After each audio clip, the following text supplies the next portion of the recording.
Donc la trêve hivernale qui avait été gagnée par l'abbé Pierre, il a fallu quelques années après sa mort seulement pour qu'il commence à violer la trêve hivernale. En fait, la loi avait déjà été changée. C'est pour ça que nous, on demande le rétablissement intégral de la trêve hivernale pour tous. Voilà. Solidarité avec les mal logés. Solidarité avec les mal logés. Le ministre de l'Intérieur ne veut pas revenir sur la possibilité d'expulser les squatteurs en hiver, d'expulser des gens. Mais c'est pour ça qu'on est là, faut quand même le rappeler. Et il y a une loi qui va être discutée à nouveau le 14 janvier à l'Assemblée nationale. Donc il faut que cette loi elle améliore la situation de ceux qui sont les plus en difficulté. Et c'est pas le cas. Elle améliore un petit peu des bricoles comme ça.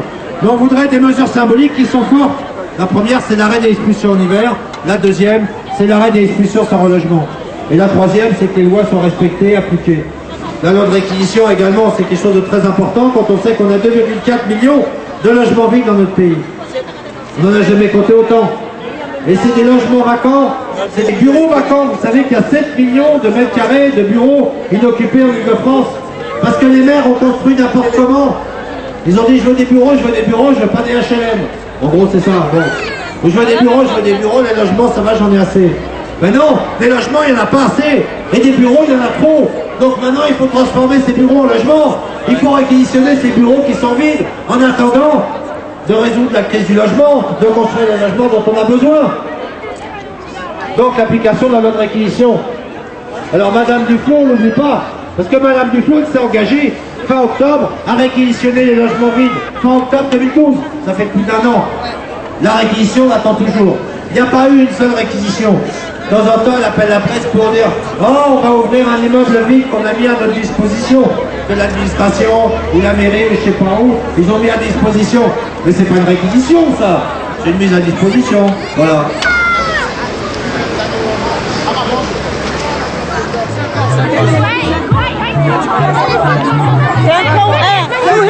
Qu'est-ce que vous avez eu comme cadeau? Tu peux le montrer à la caméra, ton cadeau? Ah, voilà, ça y est. Bonjour, moi Denis Sénon. Tu es le fondateur du 115? Ouais, fondateur du 115 du particulier. Pour le particulier. Et aujourd'hui, tu es dans l'action, tu distribues des sous? Non, on distribue du chocolat chaud aux gamins avec des gâteaux. Du thé, Ah, c'est super. Un sapin de Noël, des sans-logis. Chers téléspectateurs de la Web TV, de la télé sociale, nous sommes accueillis aujourd'hui dans un salon privé. Nous avons voulu bien nous accueillir ici pour avoir le témoignage de familles en grande difficulté. Moi je m'appelle Aimée, ça fait depuis 2007 que j'ai fait une demande de logement au niveau du DALO et j'ai eu l'accord favorable, je fais le recours administratif et tout. Donc à ce jour je suis toujours pas relogée et il n'y a toujours pas de logement concret, on m'a toujours pas proposé. Donc je vis avec ma fille dans un foyer, ma fille qui est là, dans un foyer. Vous savez effectivement comment ça se passe dans les foyers, il y a des réglementations qu'on doit vivre normalement et voilà. On te remercie de ton témoignage. Ouais, c'est très important ton témoignage. J'espère que ceci va un peu booster mon dossier au niveau du DALO, quoi. Ils vont un peu, Nous sommes là pour ça, la Web TV, la télé sociale. Merci. Voilà. On te remercie. Et on te souhaite de bonnes fêtes. Merci à vous aussi, bonne fête. Merci. Bon, moi je m'appelle Sarah, j'ai 3 enfants qui sont scolarisés dans Paris et j'ai fait les démarches administratives au niveau de DAO et ils m'ont répondu favorable. Mais jusqu'à ce jour, j'ai pas eu de réponse, j'ai pas eu de proposition. Et là, je suis hébergée dans une maison à Aubervilliers. Une maison à Aubervilliers, on est 3 familles et avec les enfants, les femmes seules et moi je suis toute seule avec mes 3 enfants.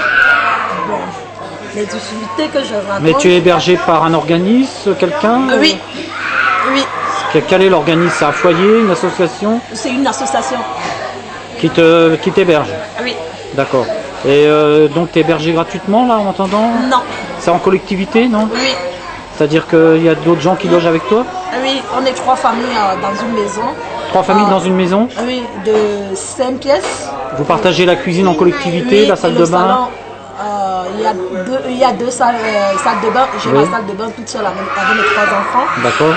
Et là, il y a trop de problèmes quand c'est trop mélangé parce que c'est une maison, on est 3 familles vivent en société. Et c'est pas que des facile. femmes ou il y a des hommes aussi? Là, on n'est que les femmes. Vous êtes que des femmes? Oui. D'accord. Et les hommes, ils ont le droit de loger dans cette maison? Non. Non, d'accord. Donc tu rencontres le même problème que Aimé? Oui. C'est-à-dire que quand tu rencontres une personne et qu'elle veut Oui, faire parce que les connaissance avec visites toi? sont de 8h jusqu'à 22h et D'accord. moi je travaille, je sors de chez moi à 7h30 pour rentrer à 18h30, donc j'ai pas le temps de... Ah, tu as quand même un travail? Oui, Ah d'accord, c'est déjà ça. Qu'est-ce que tu fais comme métier? là je suis agent d'entretien dans une maison de retraite Oui. en ce moment. C'est un CDD qui s'est terminé le 23, mais renouvelable ils m'ont renouvelé jusqu'à février. J'ai quand même un salaire de 1200 € et depuis j'ai pas eu de sous. Ah bah tu peux avoir un logement social avec 3 enfants et un salaire de 1200 €. Hein. Alors, on te remercie Sarah de ton témoignage. On va t'aider aussi, l'équipe de la télé sociale. D'accord, merci. D'accord? Merci On beaucoup. va t'inviter dans nos locaux et on va t'aider. D'accord, merci. Ok. Bonne fête Sarah. Merci beaucoup. À vous aussi. On vous remercie de votre témoignage et on vous souhaite une très bonne route et on va vous accueillir dans nos locaux et on vous souhaite une bonne fête et surtout un bon courage. Allez, on dit au revoir à l'équipe de la télé sociale. Au revoir. Voilà, merci. Merci. À bientôt.